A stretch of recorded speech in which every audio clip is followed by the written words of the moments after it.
Her voice cracked as she whispered, "Please, I'll do anything to save my son." No one expected the millionaire to even look up, but his reaction that day left the entire room in stunned silence. If this story resonated with you, click subscribe and let me know in the comments where you're watching from, because tomorrow I will be giving you another story just as crazy as this one, and you don't want to miss it. The hospital room smelled faintly of antiseptic and wilted flowers. Emily sat on the edge of the bed, her hand curled gently around her son's tiny wrist. Ethan's skin was pale, far too pale for a 7-year-old who should have been out running in the sun. The faint beeping of the heart monitor was steady but weak, a sound that both reassured and haunted her. She forced a smile when his hazel eyes fluttered open. "Mommy, did you find a job today?" His voice was fragile, barely more than a whisper, but there was hope in it. Emily swallowed hard, brushing a lock of sandy hair off her forehead. "I'm trying, sweetheart. I promise I'm trying." She didn't tell him that she had already been turned away from 3 places that week, her applications ignored, her tired face dismissed. They didn't see her desperation, only her worn shoes, her wrinkled blouse, and the circles under her eyes. They didn't know that every rejection chipped away at her son's chance of survival. When Ethan drifted back into sleep, she stood, her body aching from the stiff plastic chair and too many sleepless nights. She leaned against the window, watching the city stretch beyond the glass. Skyscrapers glimmered under the morning sun, towering symbols of success and power. Somewhere out there, someone had the ability to save Ethan, but would anyone care? She pressed her palm against the cool glass, whispering to herself, "I'll do anything. Anything." Across the city, on the top floor of a glass-walled skyscraper, Daniel adjusted his cufflinks on his perfectly tailored suit. His reflection stared back at him in the floor-to-ceiling window. Tall, broad-shouldered, dark hair touched with silver at the temples. Everything about him screamed control and authority. Yet when his eyes met his own reflection, they were hollow. "Mr. Daniel, the board is waiting." His assistant's voice came from the doorway. He turned, nodding curtly. The conference room bustled with men in pressed suits and women in polished heels. Their chatter filled the air with ambition and strategy. Daniel took his seat at the head of the long table. Numbers, profits, and expansion plans filled the screens before them. They spoke of growth, of dominance in the market. But he wasn't listening. His gaze drifted to the polished mahogany surface. The empty coffee cup in front of him reflected a life full of everything except meaning. He gave the necessary approvals, his voice firm, his decisions final. Everyone looked at him with respect, fear, even envy. Yet when the meeting ended and the room emptied, the silence pressed down like a weight. He removed his watch, setting it carefully on the table. The tick of its golden hands echoed too loudly in the stillness. His success had bought him everything except the one thing he couldn't buy back: the warmth of connection. Years ago, loss had carved out that part of him, and he had sealed it away behind boardroom doors and billion-dollar deals. Still, no matter how many walls he built, sometimes a whisper of memory slipped through. A child's laugh, a hand he once held but would never hold again. His jaw tightened, and he shoved the memory aside. That evening, Emily stood outside the towering building where Daniel's empire thrived. Her hands clutched a thin folder. Inside it, Ethan's medical records, unpaid bills, and a resume she had rewritten a dozen times. The lobby's marble floors and gleaming chandeliers made her sneakers squeak in embarrassment. She tugged at her blouse, wishing it were newer, fresher, something more like the women striding confidently in tailored suits. Her heart pounded. She had heard whispers of the man who owned this building. Wealthy, ruthless, untouchable. The kind of man who didn't notice people like her. But she had no choice. If he rejected her, she would still fight. If he turned away, she would beg. Pride had no place anymore. She pressed the elevator button with trembling fingers. As the doors slid shut, she closed her eyes. For Ethan. This is for Ethan. When the doors opened again, she stepped into a world of glass and steel, her breath catching in her throat. The receptionist's gaze swept over her outfit with thinly veiled doubt. "Do you have an appointment?" the woman asked. Emily's voice nearly broke, but she held it steady. "No, but I need to see Mr. Daniel. Please, it's urgent." The receptionist's eyes narrowed, clearly ready to dismiss her. Emily's grip tightened on the folder. She could hear Ethan's faint voice echoing in her mind. "Did you find a job today, Mommy?" Her lips parted, her voice trembling but firm. "Please, I'll do anything to save my son." The receptionist froze. For a moment, silence filled the air between them. The desperation in Emily's eyes was too raw to ignore. Somewhere down the hallway, a door opened. Heavy footsteps echoed closer, and for the first time, Emily and Daniel's worlds were about to collide. If you were in Emily's place, would you swallow your pride and beg, or keep searching in silence? Comment below. I'd love to hear what you do in her shoes. The receptionist hesitated, her manicured hand frozen above the keyboard. She had heard pleas before. Requests for meetings, people begging for investments, desperate voices asking for mercy on debts. But this was different. Emily's eyes weren't the eyes of someone chasing money or ambition. They were the eyes of a mother fighting for her child. Still, the rules were the rules. "I'm sorry, ma'am. Mr. Daniel doesn't take unscheduled appointments." Emily's chest tightened. Her knees felt weak, but she couldn't let herself crumble here. Not now. "Please," she whispered, her voice breaking. She clutched the folder to her chest as if it were Ethan himself. "He doesn't have much time." A sharp voice cut across the marble lobby.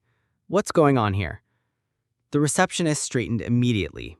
Daniel himself had stepped into the room, his tall frame commanding attention without effort.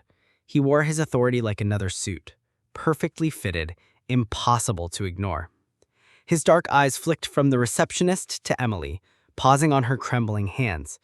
"Sir, this woman was I was trying to see you," Emily blurted, her words rushing out before fear silenced her. "Please, just 5 minutes. That's all I'm asking." Daniel's gaze swept over her, worn sneakers, wrinkled blouse, eyes swollen from exhaustion. To most, she would have looked like nothing more than another desperate soul hoping for a miracle from the wealthy. But something in the way she stood, shaking yet unyielding, struck him like a blow he hadn't expected. 5 minutes, he said flatly, motioning toward his office. The receptionist's jaw dropped, but Emily followed, clutching her folder as if it contained her entire life. Because it did. The office was vast, with floor-to-ceiling windows overlooking the city. Everything was sleek, cold, and efficient. Emily perched on the edge of a leather chair, her palms damp with sweat. Daniel remained standing, watching her like a judge ready to pronounce a sentence. "Well," he said. His tone was clipped. "You have 5 minutes. Use them." Her throat tightened, words tangled in her chest. But then she pictured Ethan lying in that hospital bed, his tiny chest rising and falling with such fragility. And the words burst out, raw and unpolished. "My son is sick. He needs treatment and I can't afford it. I've tried everything, every job, every loan, every plea, but no one will give me a chance. Please, Mr. Daniel, I'm not asking for charity. I'll work, any position, any hours. I'll do anything if it means keeping him alive." Her voice cracked on the last word, tears spilling before she could stop them. She quickly wiped them away, ashamed. "I'm sorry. I didn't come here to cry. I don't know what else to do." For a moment, the room was silent, except for the hum of the city outside. Daniel's expression gave nothing away. Stone cold, unreadable. The receptionist, who had slipped in behind them, folded her arms, certain he would dismiss this woman like all the others. Finally, Daniel spoke. His words were low, deliberate. "Do you know how many people come into this building begging for help? Investors who lost everything, employees who want a second chance, strangers with sob stories. And they all say the same thing. I'll do anything." Emily's heart sank. Shame flushed her cheeks. Maybe she was just another voice in the endless noise of desperation. But then Daniel's eyes narrowed, his voice softening almost imperceptibly. "The difference is you actually mean it." The receptionist blinked, startled. Emily's breath caught in her throat. Daniel turned away, staring out at the skyline, his shoulders tensed as if fighting some inner war. Finally, he exhaled sharply. "You'll start tomorrow. A temporary position. We'll figure out where to place you." Emily's mouth fell open. You're giving me a job?" "Don't thank me," he said quickly, his voice hard again, as if covering something vulnerable. "This isn't kindness. It's an opportunity. What you do with it is up to you." But the receptionist's stunned expression betrayed what everyone else was thinking. Daniel never bent rules, never entertained sob stories, never offered second chances. And yet here he was, giving this exhausted, trembling woman exactly what she begged for. Emily's tears returned, but this time they carried relief instead of shame.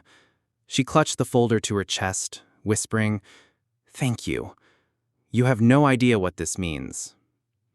Daniel turned back, his gaze locking on hers for one lingering moment.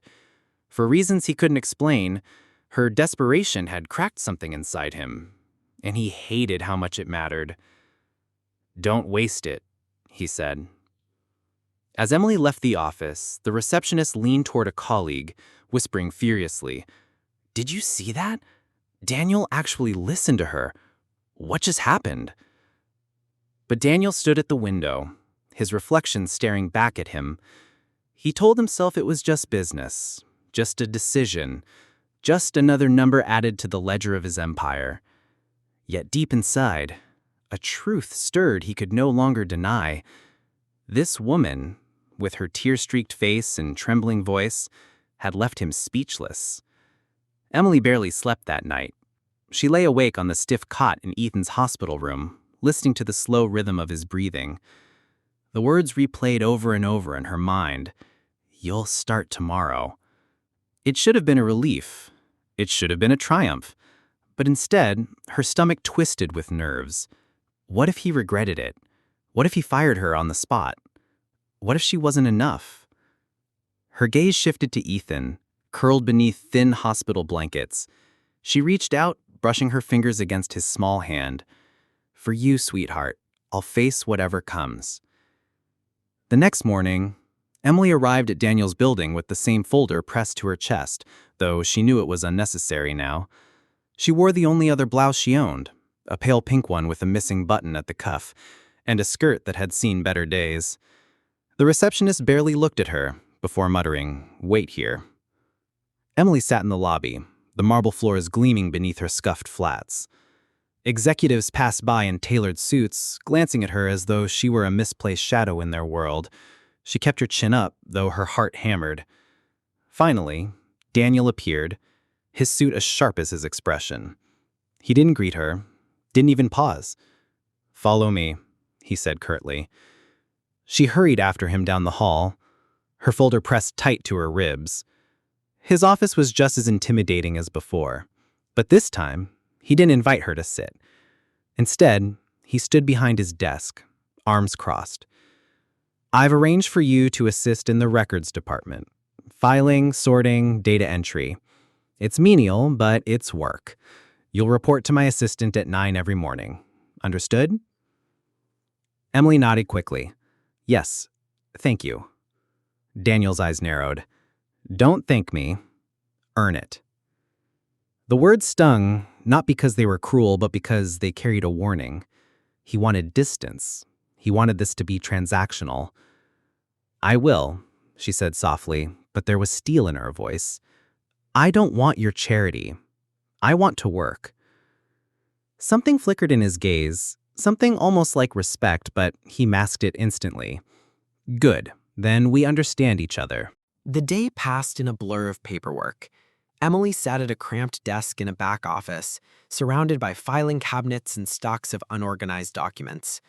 It wasn't glamorous, but it was work, and work meant hope. Still, whispers followed her. Employees passing by muttered under their breath. She just walked in and got a job? Daniel never does this. Why her? Emily bit her lip, keeping her eyes on the files. She couldn't let gossip distract her. Every keystroke, every folder she sorted was one step closer to saving Ethan. But by mid-afternoon, she felt the weight of exhaustion pressing down. Her hands shook as she stacked folders. She hadn't eaten all day, choosing instead to stretch the little money she had for Ethan's medicine. When she stood to return a file, her vision blurred. The folder slipped from her grasp, scattering papers across the floor. She dropped to her knees, frantically gathering them. And then, shiny black shoes appeared in her line of sight. She froze. Slowly, she looked up. Daniel stood above her, his expression unreadable. "Is this how you plan to prove yourself?" His tone was sharp, but his eyes lingered too long, betraying a flicker of concern. Emily swallowed, forcing steadiness into her voice. "I'm fine, just tired."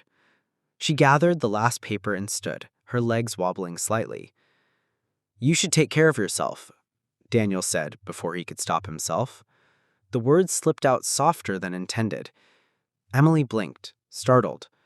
For a moment, she saw something in him, something human, something raw. But then his jaw tightened, his voice turning cold again. "Mistakes won't be tolerated here. Don't let it happen again." Her lips parted, anger flaring. "You don't have to worry, Mr. Daniel. I don't make excuses. I won't fail." Their eyes locked, hers burning with determination, guarded with steel. The tension between them hung thick in the air, neither willing to back down. That evening, Emily returned to the hospital, exhausted but clinging to the fragile thread of hope her new job offered. Ethan stirred when she slipped into the room, his tired smile lighting up her world. "Mommy, did you work today?" "I did, and I'm going back tomorrow. Things are going to get better, Ethan, I promise." But as she whispered the words, her mind returned to Daniel's piercing eyes, the way his voice softened for just a heartbeat before turning cold again. He was a man wrapped in walls of steel, yet something inside him had shifted when he looked at her. She didn't understand it. All she knew was one thing. Whatever this fragile connection was, he was resisting it. And so was she. Meanwhile, in his office, Daniel sat in the dark, staring at the skyline. His fingers tapped restlessly on the desk. Why had he allowed her in? Why had her trembling plea cracked through years of silence? He told himself it was practical. She needed a job, he could give one. Nothing more. But the memory of her tear-filled eyes haunted him. Against his will, her voice echoed in his mind. "Please, I'll do anything to save my son." Daniel exhaled sharply, pushing the thought away. Compassion was a weakness, and weakness had cost him too much. Yet no matter how hard he tried, the image of Emily gathering scattered papers with trembling hands refused to leave him. Do you think Daniel is fighting his own feelings out of fear, or is he genuinely trying to keep things professional? Comment your thoughts. I want to know how you see his struggle. The second week at the records department began with a surprise. Emily arrived early, clutching a thermos of lukewarm coffee, determined to prove herself again after nearly collapsing the day before. She sat at her desk, carefully sorting documents, when Daniel's assistant appeared at the door. "Mr. Daniel wants you upstairs, now." Emily froze. Her fingers tightened around the folder she was holding. "Upstairs? But I was told to stay here." "Now," the assistant repeated firmly.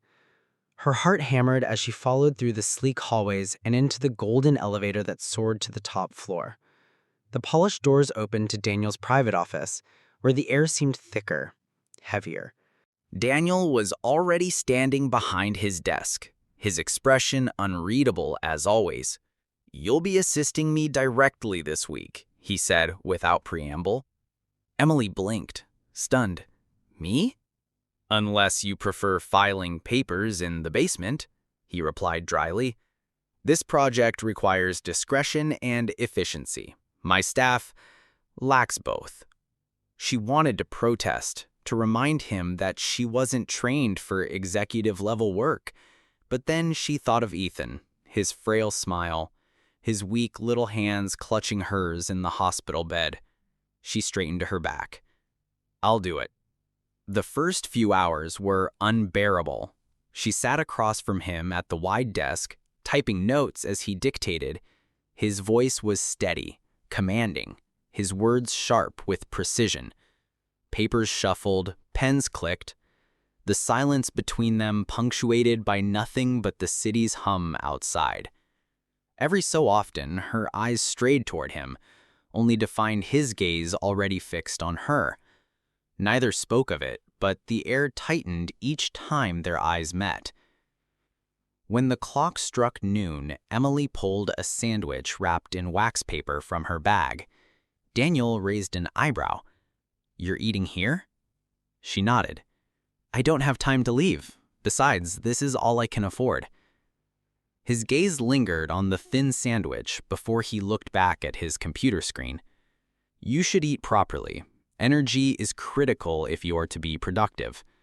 Her lips quivered bitterly. "Not everyone can afford steak lunches, Mr. Daniel." His jaw tightened, but for once he didn't snap back. Instead, he reached for the phone. Minutes later, a delivery arrived. 2 neatly packed meals from an upscale restaurant. He slid one across the desk without looking at her. She stared at it, then at him. "I told you I don't want charity." "It's not charity," he said curtly. "It's efficient. If you collapse again, my work suffers." Her cheeks burned, both with indignation and something softer she couldn't name. With a small sigh, she unwrapped the food. For the first time in months, she tasted something rich, warm, and filling. She hated that it made her want to cry. The following days blurred into a routine of forced proximity. She sat across from him, jotting notes, sorting documents, typing late into the evening as he barked out orders. But gradually, something shifted. One evening, when the office was nearly empty, she dropped a stack of papers, and instead of criticizing, Daniel knelt to help her gather them. Their hands brushed. For a moment, neither moved. Their eyes met, and a silence heavier than words filled the room. He cleared his throat, standing abruptly. "Be more careful." But the crack in his voice betrayed him. On Friday, as they worked late, a storm raged outside. Rain lashed against the glass, thunder shaking the walls. The city lights blurred behind sheets of water. The office felt like a sealed world of its own. Emily rubbed her thumbs, exhaustion settling into her bones. Daniel noticed. "You should go." She glanced at the clock. "The buses stop running in weather like this." He hesitated, then gestured toward the small leather sofa in the corner. "Stay here until it clears." Her eyes widened. "Here? In your office?" "Unless you prefer walking home in a thunderstorm," he replied dryly. With a reluctant nod, she sank into the sofa. The storm outside roared, but inside, there was only the sound of their breathing and the occasional rumble of thunder. Daniel poured himself a glass of water, then another. He set it on the table beside her without a word. She accepted it, her fingers brushing his. For the first time, she saw something unguarded in his eyes, not the cold, calculating man of power, but a man haunted by something he couldn't name. "Why me?" she whispered before she could stop herself. "Why did you give me this chance?" For a moment, Daniel didn't answer. His gaze drifted to the rain-streaked window. When he finally spoke, his voice was low. "Because you reminded me of something I thought I'd lost." Her breath caught, curiosity burning in her chest. But before she could ask, he turned away, retreating behind his fortress of silence again.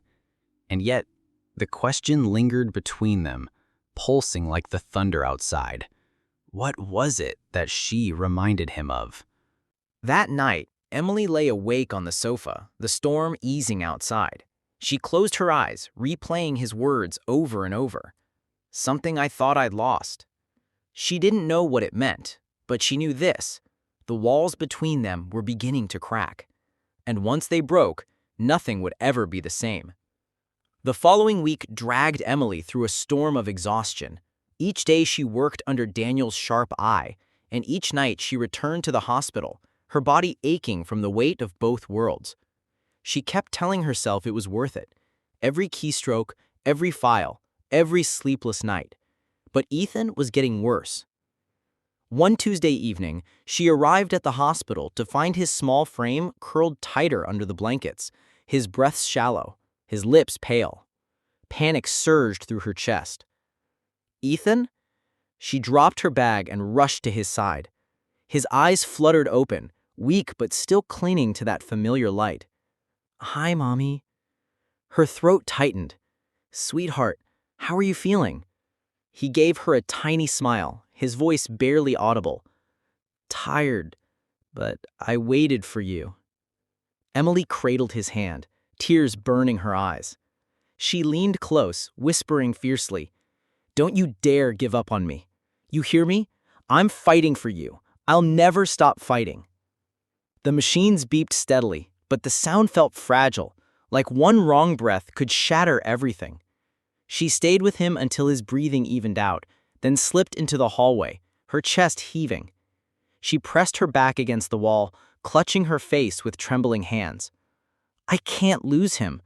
God, please, don't take him from me." The next morning, Emily sat at her desk across from Daniel, her movements sharper, more frantic than usual. He noticed. "You're distracted," he said flatly. "I'm fine," she answered too quickly, her voice tight. His gaze lingered on her pale face, the redness around her eyes. "You're not." She dropped her pen, unable to hold it together anymore. The words burst out, raw and trembling. "My son's getting worse. The doctors say the treatment is his only chance, but it's so expensive, more than I could ever earn here if I worked 10 lifetimes." Her voice cracked, and she covered her mouth, ashamed of the tears spilling down her cheeks. "I'm trying so hard, but it's not enough. What if I lose him?" The silence in the room was heavy. Daniel leaned back in his chair, his expression unreadable, but his hands curled into fists on the desk. For once, he didn't know what to say. Finally, his voice broke the silence. "I know what it feels like, to watch someone slip away and not be able to stop it." Emily's head jerked up. His eyes were distant, his voice low, different from the commanding tone he used with everyone else. "My daughter," he said finally, his throat tightening around the word. "She was 6, bright, full of life, and then gone, just like that. A fever, complications. The best doctors, the best hospitals, all the money in the world, none of it mattered. I couldn't save her." Emily's breath caught. The guarded man across from her, the ruthless, untouchable millionaire, suddenly looked human, broken in ways she hadn't imagined. "I told myself never again. Never again would I let anyone close enough to hurt me like that. So I built walls. I buried myself in work. And it worked until you walked in with that same fire in your eyes." Emily's tears spilled freely now, not just for Ethan, but for the little girl she would never meet, for the pain Daniel carried alone. "I'm sorry," she whispered, her voice trembling. "I didn't know." Daniel's gaze met hers, raw and unguarded. "I don't talk about her, not to anyone. But when you spoke about your son, I saw myself. I saw the man I used to be before I stopped believing I could save anyone." For a moment, the office disappeared. There was no glass, no steel, no fortune between them. Only two broken people, their wounds laid bare. Emily reached across the desk, her hand trembling, and placed it gently over his clenched fist. "You couldn't save her, Daniel, but you can still make a difference now. For Ethan. For me." For yourself. His breath hitched, his eyes darkening. For the first time in years, someone had spoken to him not as a billionaire, not as a boss, but as a man haunted by loss. He didn't pull his hand away. That night, Emily sat by Ethan's bedside, stroking his hair as he slept. For the first time, she felt a strange glimmer of hope, not just in the job, not just in the money, but in Daniel. Maybe, just maybe, there was more to him than the walls he had built. And maybe, just maybe, he was the key to saving not only Ethan, but herself. Saturday morning, Emily sat by Ethan's bed, humming softly as she spooned broth toward his lips. He managed a weak smile, whispering, "It tastes funny." She chuckled, relieved to hear even a hint of humor. "That's because hospital food has no love in it. When you're home, I'll make pancakes every morning." "Promise?" His hazel eyes lit up for just a second, and it nearly broke her heart. "I promise." She kissed his forehead, whispering against his skin, "Please, let me keep that promise." A knock startled her. She turned, expecting a nurse. Instead, Daniel stood in the doorway, holding a paper bag. Emily blinked. "What are you doing here?" He looked almost uncomfortable, standing there in jeans and a dark sweater instead of his usual immaculate suit. "You said he didn't like hospital food." He lifted the bag slightly. "So I brought something better." Her heart skipped. You cooked?" A faint smile ghosted his lips. "Don't sound so surprised. I'm not completely useless outside the boardroom." Ethan's eyes widened. "Who's that, Mommy?" Emily hesitated, unsure how to explain, but Daniel crouched at the foot of the bed, his usually sharp gaze softening. "I'm a friend, and I brought breakfast." From the bag, he pulled out homemade pancakes, slightly misshapen, unevenly golden, but smelling warm and sweet. Emily covered her mouth with her hand, shocked by the simple gesture. Ethan's smile widened. "Pancakes!" Daniel placed one carefully on a plate, cutting it into small bites. He even fed Ethan a piece, his movements awkward but tender. "Well, better than hospital food?" He chewed thoughtfully. "A little burned," he said honestly.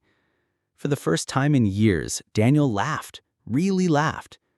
The sound startled Emily. It was deep, rich, and so human it made her chest ache. "You're a tough critic," he teased. Ethan giggled, the sound fragile but real. Emily blinked rapidly, fighting tears. She had prayed for moments like this. Light, laughter, something normal. And here it was in the unlikeliest of places. The hours passed gently. Daniel sat in a chair, listening as Ethan chattered weakly about superheroes, cartoons, and the dog he wanted when he got better. Emily watched in awe as the man who commanded empires leaned forward, truly listening to every word of her son's dreams. One evening, when Ethan had fallen asleep, Emily and Daniel found themselves sitting together in the dim light. "You're different here," she said softly. He raised an eyebrow. "Different. You're not the cold, sharp man everyone fears. You're human, gentle." His jaw tightened, as if the word made him uncomfortable. "Don't mistake kindness for weakness." "I don't," she whispered. "I just think maybe you've hidden the real you for too long." Silence stretched between them, filled with unspoken truths. Daniel looked at her then, really looked, and something in his gaze made her chest tighten. But just as quickly, he glanced away, retreating behind invisible walls. Still, Emily had seen it, a glimpse of the man beneath the armor. And for the first time since Ethan fell sick, she allowed herself to imagine a future where love, laughter, and belonging were possible again. That night, as she tucked Ethan in, he whispered, "Mommy, do you like him?" Emily froze. "What do you mean?" "The man who brings pancakes." Ethan's sleepy smile was mischievous. "He makes you smile differently." Emily pressed a kiss to his forehead, whispering, "Go to sleep, silly boy." But her heart pounded because her son had seen the truth she hadn't dared admit. The hospital felt colder that evening. Emily arrived to find Daniel already there, standing by Ethan's bedside with a glossy folder in his hands. His jaw was tight, his expression unreadable. "Emily," he said flatly. Her stomach twisted. Something was wrong. "What's going on?" He held out the folder. Inside were documents, contracts, payment records, hospital bills. She skimmed them, her pulse racing. Every page was stamped with his company's seal. Her breath caught. "These are Ethan's medical expenses. I covered them." His voice was clipped, almost harsh. "All of them." Her heart stopped. "You... what?" "You needed money. I have money. Simple." Emily's throat closed. A part of her wanted to fall to her knees in gratitude, but the way he said it, so cold, so transactional, hit like a slap. "You did this without even telling me? You couldn't afford it. What would you have done? Watched your son die while you scrambled for pennies?" Tears blurred her vision. "Don't you dare talk to me like that. You think because you're rich, you get to control everything? My son is not some charity project. He's my life." Daniel's eyes hardened, his own pain surfacing like a storm. "And what do you think he is to me? Do you have any idea what it's like to bury a child? To watch the light leave their eyes while you stand helpless? If I can stop you from feeling that, why wouldn't I?" Emily flinched at the rawness in his voice, but anger fueled her words. "Because it isn't about you, Daniel. You can't erase your guilt by buying my son's life. This isn't redemption. This is control." Silence sliced the air. Ethan stirred weakly in his sleep, and they both froze, guilt washing over them. Daniel's voice, when it came, was lower, almost wounded. "Maybe I was wrong about you." Her chest caved. "Wrong?" "I thought you were different. I thought maybe you saw me, not the billionaire, not the mistakes, not the walls. But I was wrong." Her hands shook as she whispered, "And I thought you cared, not with your wallet, but with your heart. I was wrong too." The weight of those words hung between them, crushing everything tender they had built. Daniel stepped back, his face closing into the cold masks she had first met. "I'll have my driver take care of any additional arrangements. You won't need to ask me for anything again." Her heart cracked. "Daniel." But he was already at the door. When it clicked shut behind him, the silence was unbearable. Emily pressed her hand to her mouth, choking back sobs. Ethan's monitor beeped steadily beside her, mocking the chaos inside her chest. She sank into the chair, tears spilling freely. "Why does love always hurt like this?" she whispered into the sterile room. For the first time since Daniel entered her life, she felt utterly, devastatingly alone. That night, Daniel sat in his penthouse staring at the city lights. His glass of whiskey remained untouched, his chest heavy. He could still hear Emily's voice, her accusation, her disappointment. "This isn't redemption, this is control." The words cut deeper than he wanted to admit. For years, he had believed that money was power, that money could shield him from pain, loss, vulnerability. But tonight, all it had done was push away the one person who had started to break through his walls. He gripped the glass until his knuckles whitened. He had lost his daughter once. Now he felt as if he had lost something just as irreplaceable, the chance to be human again. Emily lay awake in the hospital chair, staring at Ethan's fragile frame. Her heart ached with conflicting emotions: gratitude, anger, longing. Yes, Daniel had saved Ethan's life, but the cost felt unbearable. She wanted his heart, not his money. His laughter with Ethan, his quiet presence, the warmth he had tried so hard to hide. And now, it is gone. She buried her face in her hands and sobbed silently, the room swallowing her grief. For the first time, she wondered if love was just another luxury she could never afford. The hospital corridors seemed longer that night, each step echoing with Emily's guilt. She couldn't erase the look on Daniel's face when she'd hurled her words like knives. His silence, his retreat, had cut deeper than anything else. She sat by Ethan's bed, stroking his hair as he slept. The steady beep of the monitors comforted and tormented her at the same time. Ethan was alive because of Daniel, and yet she had pushed him away. Her chest tightened. Was I too harsh? Did I confuse his way of caring with control? She whispered into the quiet, her voice trembling. He's not just money. He's more than that. I saw it. I felt it. And I ruined it. Her tears slid down her cheeks as she leaned closer to Ethan. Sweetheart, should I fight for him the way I fight for you? Ethan stirred, half asleep, murmuring, Don't let him go, Mommy. Her breath caught. Out of the mouths of children came the truth adults were too proud to face. Miles away, Daniel sat in his study, the city's glows stretching endlessly outside his window. Papers were scattered across his desk, but he hadn't touched them. His phone lay untouched too, Emily's name etched into his mind like a brand. He poured himself another drink, but the glass trembled in his hand. He slammed it down, spilling amber liquid across the wood. What are you doing, Daniel? He muttered aloud. His reflection in the darkened glass taunted him. Hollow eyes, clenched jaw.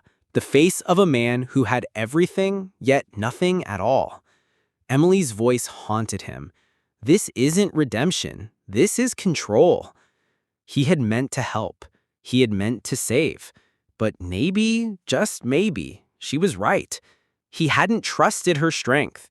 He hadn't believed in her fight. He had simply replaced her will with his wealth, the only weapon he had ever known.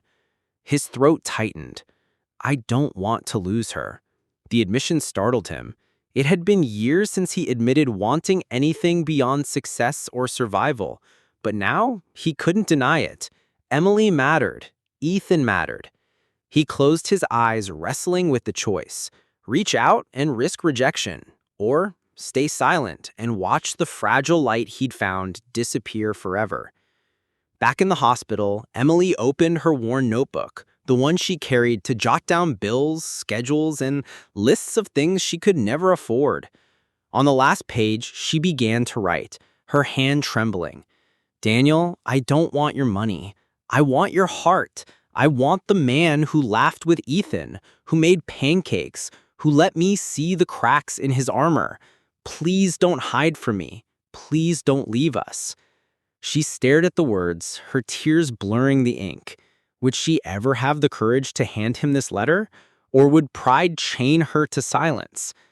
Daniel rose abruptly from his chair, pacing the room like a caged animal. He could ignore this. He could bury himself again, shut her out, pretend she never existed. That was safe. That was familiar. But safety had never felt so empty.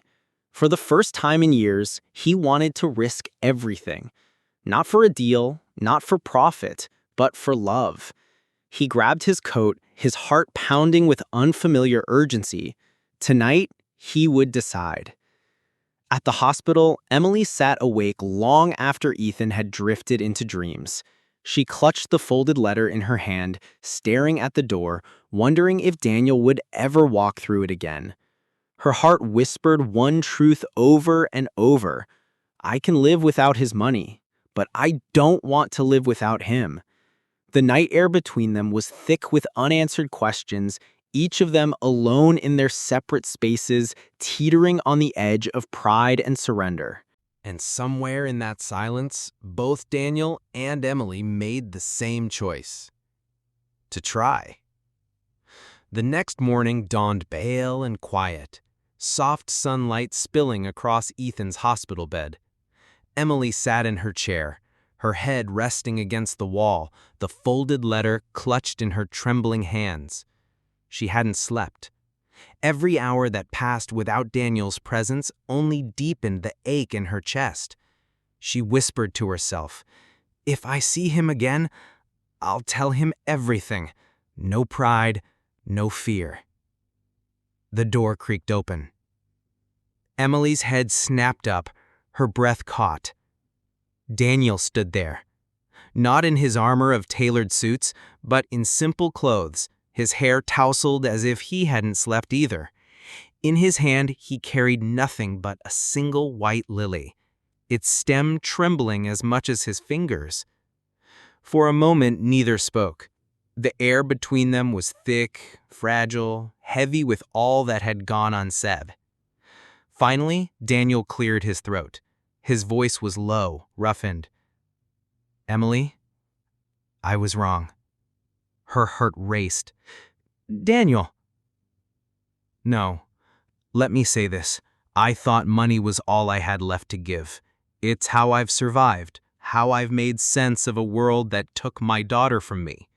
But with you, with Ethan, I realized it's not what you needed. It's not what I needed." Her tears fell freely, the letter slipping from her hands to the floor. Daniel's voice cracked as he continued. "I said you were hiding. You were right. I've been hiding behind power, control, and pride because it was easier than feeling the pain. But when I'm with you, when I'm with Ethan, I feel alive again. Terrified, but alive." Emily pressed her hand to her mouth, sobbing quietly. Daniel's gaze softened, his own eyes wet. "I don't want to buy your son's life. I want to fight for it alongside you, not as a savior, not as a billionaire, as a man who—" He faltered, swallowing hard. "As a man who loves you." The words fell into the room like sunlight after a storm. Emily's sob turned into a trembling laugh, the kind that comes only when hope is too big to hold back. She rose slowly, her legs unsteady, her eyes locked on his. "Daniel," she whispered, her voice breaking, "I don't want your money. I want you. The man who makes pancakes. The man who listens to my son like his dreams matter. The man who's been hurting but still dared to open his heart again. That's the man I love it too." In 2 steps, he was in her arms. The lily slipped to the floor as he held her, fierce and trembling, as if letting go would mean losing her forever. She buried her face in his chest, breathing him in, feeling the steady beat of a heart she thought she'd lost. For the first time, she wasn't just holding on for survival. She was holding on for love. A small, sleepy voice interrupted them. "Mommy?" They pulled apart, turning to see Ethan blinking at them from the bed, a puzzled smile tugging at his lips. Emily rushed to his side, brushing his hair back. "I'm here, baby." Daniel crouched on the other side, his hand gentle as it rested on his arm. Ethan looked between them with wide eyes. "You're not crying anymore." Emily laughed softly, tears still slipping down. "Happy tears, sweetheart." Ethan's gaze shifted to Daniel. "Are you staying? You're not leaving us?" Daniel's throat tightened. He reached out, squeezing Ethan's small hand. "If you'll let me, I'd like to stay, for both of you." The boy's face lit with the kind of smile that healed every broken piece in the room. He said, "Then it's okay," before drifting back to sleep. Emily and Daniel sat there, their hands meeting over Ethan's arm, the silence no longer heavy, but full of promise. Weeks later, Ethan's laughter echoed through Emily's small apartment. He was stronger now, his cheeks flushed with health, as he ran circles with the new puppy Daniel had surprised him with. Emily leaned against the doorway, watching as Daniel, once untouchable, unyielding, sat cross-legged on the floor, letting the puppy climb all over him while Ethan squealed with delight. She stepped forward, slipping her arms around Daniel's shoulders from behind. He reached up, covering her hands with his own. "Can you believe this?" he asked softly. Her cheek brushed against his hair as she whispered, "It feels like a dream." He turned, his gaze catching hers, steady and full. "Then let's never wake up." She kissed him, and for the first time in forever, her heart was whole. Months earlier, she had whispered in desperation, "Please, I'll do anything to save my son." Now, standing in the warmth of laughter and love, she realized she didn't have to do it alone. Because Daniel hadn't just saved Ethan, he had saved her too. Sometimes love arrives not in perfection, but in brokenness. The kind that heals when shared.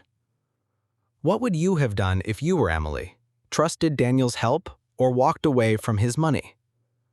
Drop your thoughts in the comments. Thank you for watching this story to the end. If you enjoyed this story, you will surely love the next one. It's as crazier and more intriguing as you can ever imagine, so do check it out. Click on the image showing on your screen right now to watch the next one.